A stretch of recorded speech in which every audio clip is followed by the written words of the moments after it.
Quel lien établissez-vous entre les deux histoires en parallèle, celle du père et celle du fils? Ah, là c'est une bonne question, elle me plaît ça.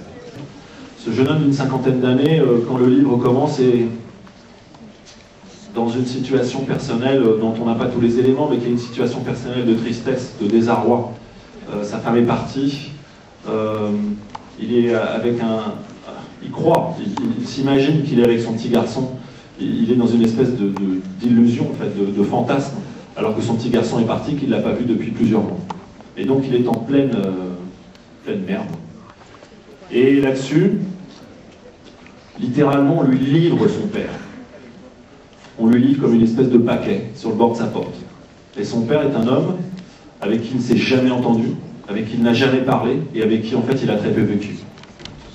Et cet homme arrive, et cet homme est en train de mourir.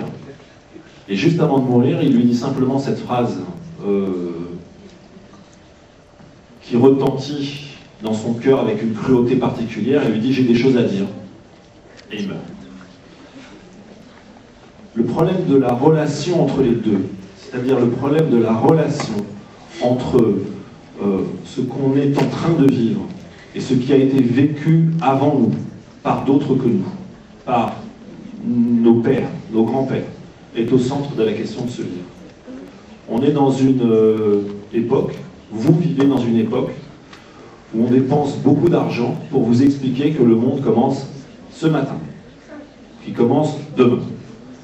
Et ce que j'essaye de dire, ce que d'autres ont dit un peu avant moi aussi à leur manière, c'est qu'il n'a pas commencé ce matin.